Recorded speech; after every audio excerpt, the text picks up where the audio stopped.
Good morning everyone. Mentorship के YouTube channel पे आप लोग का स्वागत है। उम्मीद है आप लोग की तैयारी अच्छी हो रही होगी। तो हमने लास्ट क्लासेस में, लास्ट वीडियोस में हमने प्लेसेस से न्यूज को कवर किया था, और प्लेसेस से न्यूज कवर के बाद हम सोच रहे हैं कुछ और भी जो इम्पोर्टेंट बॉडी है जो न्यूज में चल रहा है, इलेक्शन कमीशन के रिगार्डिंग, फाइनेंस कमीशन के रिगार्डिंग। आपका बिहार में इलेक्शन होने वाला है, तो उसी के तर्ज पे काफी न्यूज इंपॉर्टेंट हो जाता है। इलेक्शन का क्या रोल है, इलेक्शन कमीशन कॉन्स्टिट्यूशनल बॉडी है ना। कॉन्स्टिट्यूशन में जो बॉडी, कॉन्स्टिट्यूशन में जो जिसका जिक्र किया हुआ है, जैसे as for example election commission है, फाइनेंस कमीशन है, उसी को कॉन्स्टिट्यूशनल बॉडी कहते हैं, जिसका जिक्र है, किसी आर्टिकल में जिक्र है। और एक होता है स्टैच्यूटरी बॉडी, जो कहीं कॉन्स्टिट्यूशन में उसका जिक्र नहीं है लेकिन पार्लियामेंट के एक्ट के थ्रू आया है। फॉर एग्जांपल आरबीआई, वो 1934 एक्ट के थ्रू आया है, तो वो हमारा कॉन्स्टिट्यूशनल बॉडी नहीं है। NHRC, national human right commission, वो भी हमारा स्टैच्यूटरी बॉडी है। ठीक है, उसका एक अलग क्लास में हम लोग कुछ और बॉडी को कवर करेंगे। आज हम लोग कॉन्स्टिट्यूशनल बॉडी को लेकर चल रहे हैं। तो उसमें पहला हमारा है फाइनेंस कमीशन और इलेक्शन कमीशन की रिगार्डिंग थोड़ा सा बेसिक फैक्ट जान लेते हैं हम लोग कि इसका एस्टेब्लिशमेंट कब हुआ। 1950 में 25 जनवरी, और इसी 25 जनवरी के उपलक्ष्य में हम लोग नेशनल वोटर्स डे, मतदाता दिवस हम लोग मनाते हैं, है ना। आप लोग कमेंट सेक्शन में बताएंगे कि इस बार का थीम क्या था, नेशनल वोटर डे का थीम क्या है 2025 का। तो आप लोग थीम बताएंगे। कॉन्स्टिट्यूशनल प्रोविजन देख लेते हैं कि किस भाग में है, कॉन्स्टिट्यूशन के किस भाग में है, पार्ट क्या है। पार्ट 15 में है, आर्टिकल 324 टू 329। एक इसमें इंपॉर्टेंट है, इंपॉर्टेंट की बात मैं कर रहा हूं, इसमें आर्टिकल 326 है ना। 326 क्या कहता है, एडल्ट सफरेज की बात कर रहा है। एडल्ट सफरेज क्या कर रहे हैं, जो 18 साल से जिनका उम्र हो गया, राइट टू वोट की बात कर रहे हैं, हमारा वोट देने का अधिकार, वो आर्टिकल 326 में हमारा कॉन्स्टिट्यूशनल राइट है, फंडामेंटल राइट नहीं है, हमारा कॉन्स्टिट्यूशनल राइट है। वो आर्टिकल 326 में राइट टू वोट के थ्रू है, एडल्ट सफरेज की बात कर रहे हैं। ठीक है,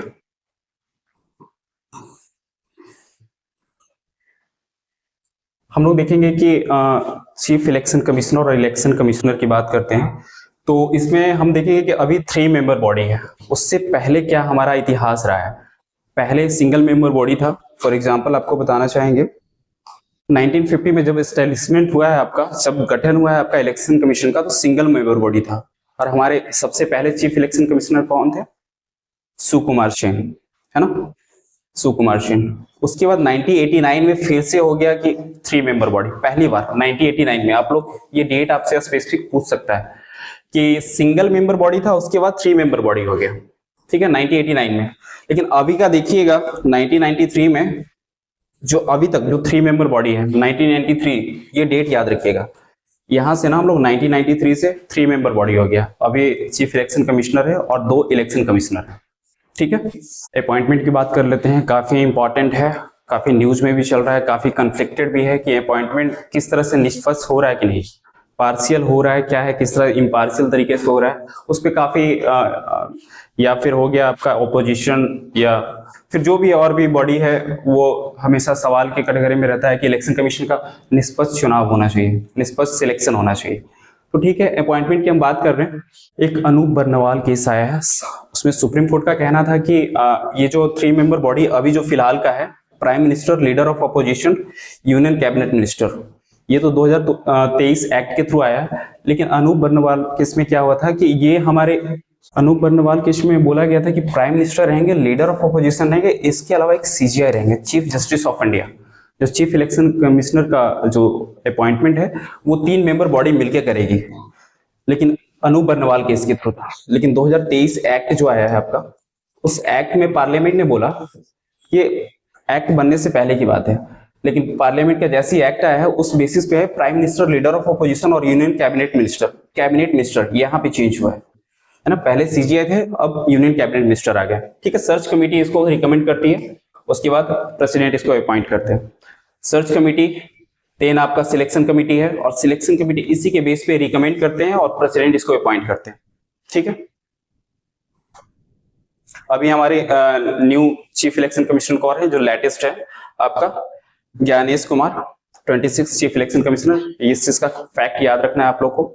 क्वालिफिकेशन का ख्याल रखिएगा, कॉन्स्टिट्यूशन में कहीं इसका जिक्र नहीं है कि चीफ इलेक्शन कमिश्नर के लिए, इलेक्शन कमिश्नर के लिए क्या क्वालिफिकेशन होना चाहिए, योग्यता क्या होना चाहिए।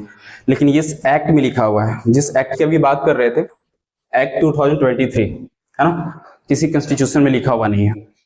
इसका ख्याल रखेंगे। हाँ, ये देखेंगे कि टर्म्स कितने साल तक हो सकता है।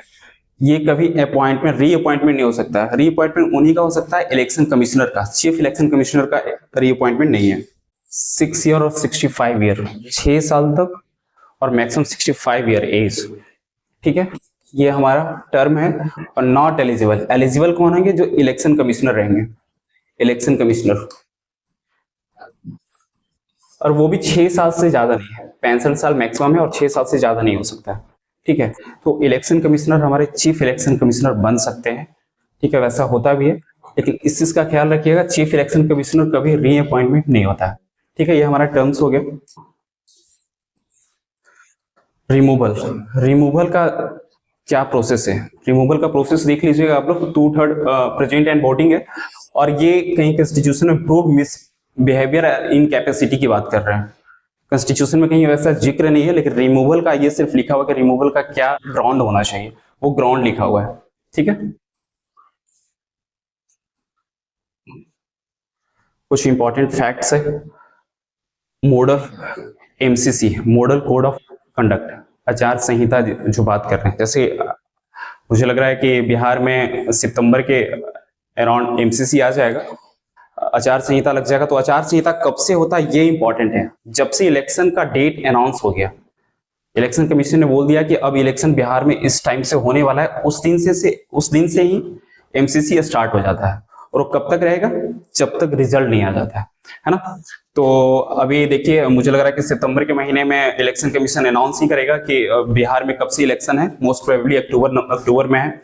तो वो जब से अनाउंस करता है इलेक्शन कमीशन, उस दिन से आचार संहिता स्टार्ट हो जाता है, और कब तक रहता है? Till result. ठीक है, तो टीएन सेशन ने लाया था MCC, model code of conduct. थोड़ा सा ईवीएम को लेकर काफी न्यूज में रह रहा है ना। ईवीएम को लेकर हम हमेशा बातें करते हैं कि हैक हो गया है, अपोजिशन उस पर इल्जाम लगाती है, बीजेपी उसका फिर पक्ष लेती है। जो भी पार्टी जो अपोजिशन में रहती है, ईवीएम को लेकर हमेशा न्यूज में रहता है। तो ठीक है, तो ईवीएम स्टार्ट कब हुआ था? ऐसे तो केरला में बाई इलेक्शन में स्टार्ट हुआ था 1982 में। ठीक है, लेकिन इंडिया में पूरी तरह से स्टार्ट जो हुआ है आपका, इंडिया में आप देख पाएंगे 2013 से, सॉरी 2004 से स्टार्ट हुआ है जनरल इलेक्शन। लोकसभा इलेक्शन 2004 से ईवीएम पूरी तरह से स्टार्ट हुआ है। ठीक है, तो मेन यही था। इसमें एक वीवीपैट है ना, ईवीएम से कनेक्टेड रहता है। आप वोट दे रहे हैं, किसको दे रहे हैं, ये क्लैरिफाई करता है वीवीपैट, है ना। उस 7 सेकंड का पुर्जा एक निकल के आएगा, आपने किसको वोट दिया है वो आपको क्लियर पता चल जाएगा। ठीक है, तो मॉडल कोड ऑफ कंडक्ट हमने कर लिया, ईवीएम कर लिया और वीवीपैट कर लिया।